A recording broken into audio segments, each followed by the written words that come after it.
Okay, let's touch a little bit on some of the other kind of round robin style tournaments that took place during February's wild window. Let's start with the co-host. Let's talk a little bit about Australia and how they fared in the Cup of Nations. News flash: they won. They went up against. They hosted a tournament in Australia against Spain. They invited Jamaica as well, and so we're looking at some of the fixtures between all four, excuse me, of these teams ahead of the World Cup. It's a little bit of a maybe a little bit of a trial run, right? Because for Australia, they're going to be the host in this one, and I think with that comes a certain amount of pressure. You know, Yeah. as the co-host, you want to perform well, for your country. But I think for this window of players, right, in Australia, it almost sort of feels like maybe this could be the moment. Um, that this is the window of time where they really want to try and make a run. Because there have been previous occasions where this Matildas side is found themselves participating in international competition and have ended on a disappointed note, whether it's been exiting group stages or exiting early first editions of the knockout rounds. So they get a chance to take a look at Spain and Jamaica, who are two other teams that are going to the World Cup, and they get a look at Czech Republic, pretty difficult and stubborn Yeah. European side to play against for sure. But opened up this tournament with a 4-0 win against Czech Republic, and then defeated Spain 3-2 on their second match day, and wrapped up this tournament with a 3-0 win against Jamaica.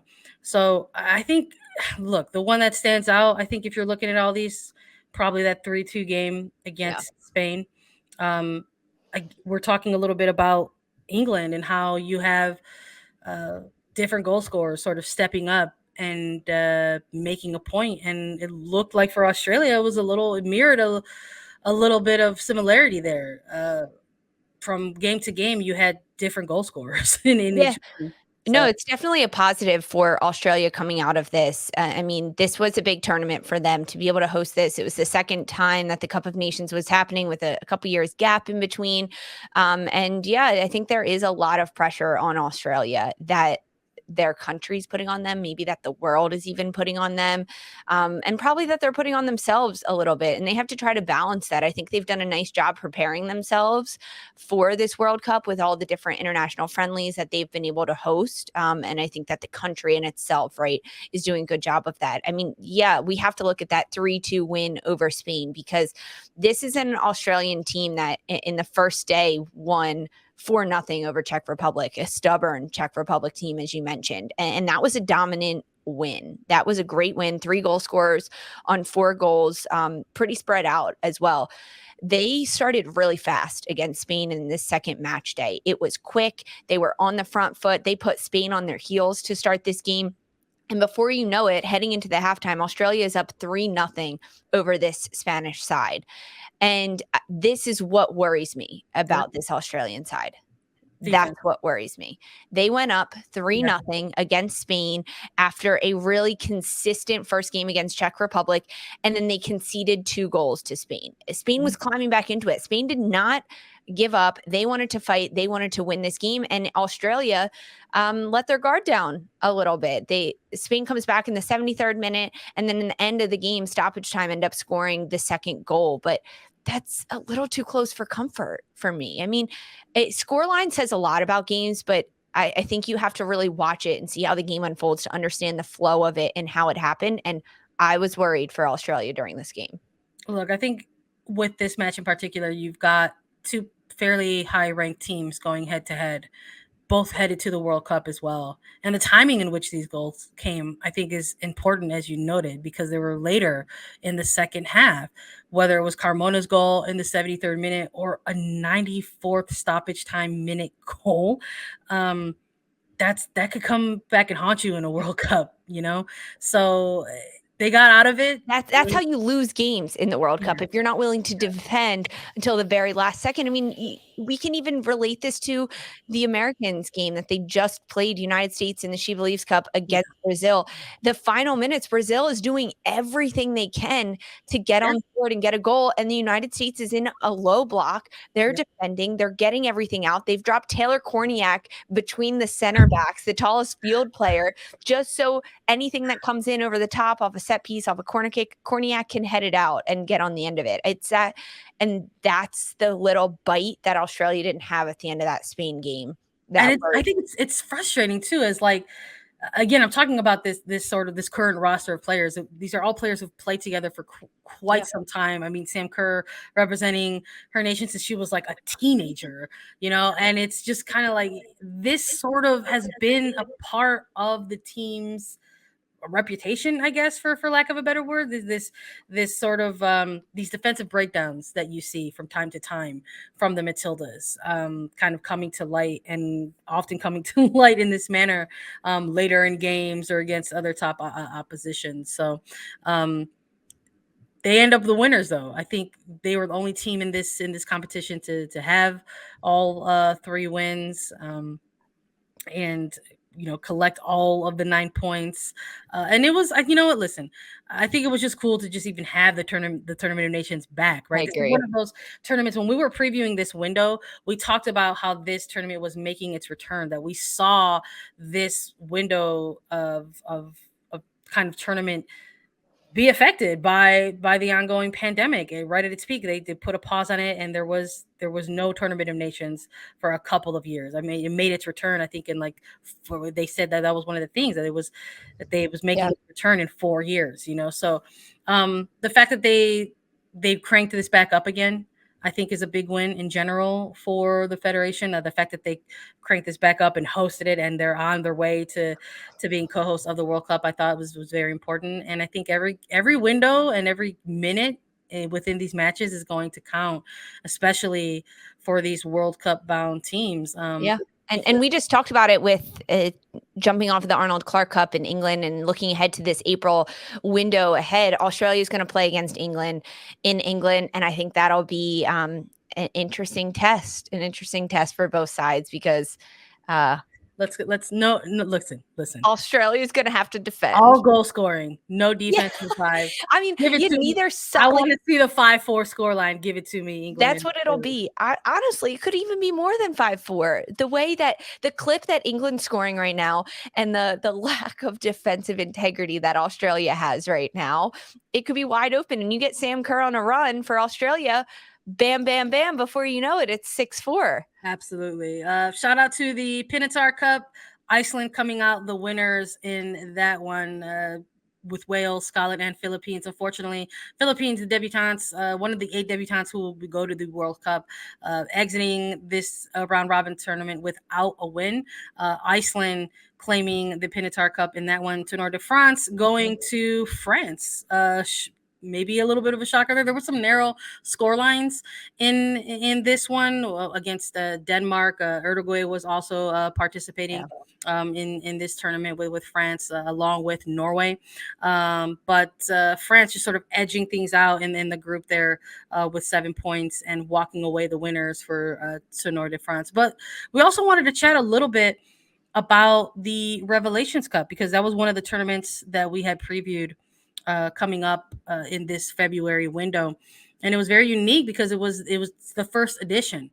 The Revelations Cup is typically a U20 tournament for the men, and the Mexican Federation introduced the concept of having one specifically for their senior women's national team. So this was the first ever Revelations Cup for the senior women's national team. They played the host. It took place in León, Guanajuato. Shout out to the motherland.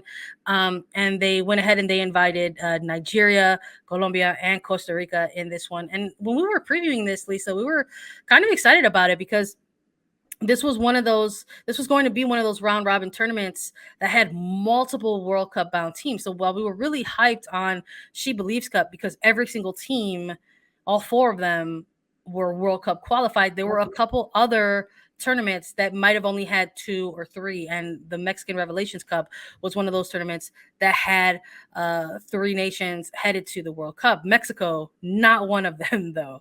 So going through this tournament, we made a little preview and we were looking at the teams involved, and we both thought that Colombia was maybe going to be most primed to give an upset in this tournament, and similar to SheBelieves Cup or Arnold Clark Cup or even Cup of Nations for Australia. This was another tournament that came down to a final match day. Yeah. Mexico and Colombia had to kind of battle it out and see who was going to lift the first ever Revelations Cup. So another tournament with some narrow score lines. Mexico defeating Nigeria in their opening game. Mexico going on to a 1-1 draw against the CONCACAF rivals in Costa Rica. And then this final match day, also getting another draw against Colombia. And it ended up being tiebreakers had to come into play for this one. So goal differential and ultimately the fair play came into consideration when naming the winner of this tournament.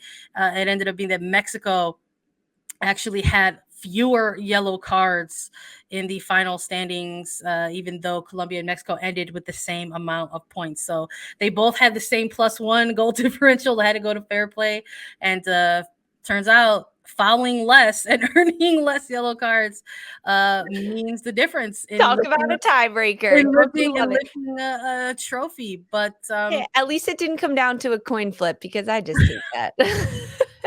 But yeah, I mean, talk about narrow score lines. You mentioned that in the Pinatar Cup, but this one, all 1-goal games, if not draws for this Revelations Cup. I think the competition really, really tight. Talk about defending, right? Like we go from one side of the coin to the other with England, Australia, and now you're looking at these nations: Mexico, Costa Rica, Colombia, Nigeria. They're putting their bodies on the line every single play to keep the ball out of the back of the net for their opponents. It was fun to watch. I was a little disappointed in Colombia throughout this as well. I mean, I know that you're, of course, partial to Mexico. I just really think going into this one, Colombia was going to give a little bit more. A 1-1 draw against Costa Rica. They end up winning 1-0 over Nigeria, and then they draw with Mexico on the final match day, 1-1. I don't know, a little intriguing. Listen, I'm with you. I had them picked as well. I said, I think Colombia is going to come in here and maybe, disrupt some things and walk away with it. And watching this sort of tightly contested battle between the two teams, really, and it was just like really kind of it's uncomfortable at times, just because of how close it was. I mean, you had 2 goals come in the first half, and then it just was almost like there were stretches where neither team wanted to make that mistake or really go after it. So it was just kind of like, well, this is how it's going to end. And yeah, that is actually how it ended. It came down to yellow cards, just because of the split points between these two teams. But Nigeria, Costa Rica, Colombia, each getting looks against each other as well in their preparations for the World Cup. Just like everyone else, they've got minor windows remaining to have precious time together in the build up to the World Cup. And yeah, I am partial to Mexico. I've been waiting for Mexico to get back into World Cup since 2015. And you and I covered that epic summer of soccer, and you saw it firsthand. I was gutted. I was devastated. I was sad, man. When Mexico weren't able to do the thing for like a second consecutive qualifier. Yeah. I think it's shocking and sad. I mean, sad. I'm going to be honest. It's sad. I feel for Mexico. I feel for you. I would have loved to see Mexico in this World Cup, and to think that now there are 6 CONCACAF nations playing in the World Cup, and the fact that Mexico is not one of them is you couldn't have guessed that a year ago. It's so like interesting. It was so interesting sort of watching the Revelations Cup adjacent to like everything else that was happening. I mean, we saw Haiti and Panama clinch spots in the World Cup. They made it not 4, not 5, but 6 CONCACAF nations that are going to be represented. in Australia and New Zealand, and that's sort of where I'm putting my joy right now. Like I'm so in for I CONCACAF in this know. 2023 World Cup. And then there's that other side of me that's like, yeah, and that meant that Mexico was what it cost. You know, Mhm. it's just like so um it can be discouraging, but I think similar to Belgium and watching how they navigated the Arnold Clark Cup, I don't want the federation to continue to lose the momentum and ignore the strides that this team has made. Um, you I know, part of the Mexican women's national team trying to make a return to a World Cup has been an ongoing process through two cycles. Yeah. That's included the launch of a women's domestic professional league, that has included the return of players to Mexico. We're talking about players who represented Mexico in 2015 and are now back and playing in Liga MX Femenil in an effort to crack through to the women's national team once more, and then possibly go to another World Cup, whether it's somebody like a Steph Mayor or a Bianca Sierra. I mean, Charlene Corral is back and playing with Pachuca. So I just am like, there's just so many different moving parts for Mexico in their eventual journey back to a World Cup. And apparently, a big part of that story is going to be competing against World Cup bound teams Yeah. and them staying at home and watching that and I sort of think it having was important they stayed at home for this friendly. I really do because, um, but as you said, they need to. I don't want anyone to lose faith in them. Like I don't want their federation to not allocate enough funds anymore, right? Like this is it's such a conversation right now of allocating the funds for these yeah. national teams. And this is a side that is doing a lot, right? You talked about Liga MX Femenil and the growth of that league and how much, believe me, it will not be long before Mexico is back in the World Cup, back on top of things. So You I can't think the lose fact that faith. I think the fact that this tournament, you know, that they created, that they included Huge. them, that it even exists, is a huge turning point and a huge signal to that they want to continue, you know, the development of the program. So I think them going out there and ending out this inaugural event with a win as title holders, I think is also equally important.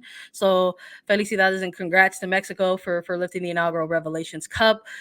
We will hopefully continue to get to see their journey along the way through this cycle and how that looks. But an exciting time during this February window. It might have answered a lot of questions for folks out there around a lot of different national teams. Yeah. And we will see what happens in April, because just like the United States, for many teams, it might be the last window of games before we start to see these official FIFA World Cup rosters dropped.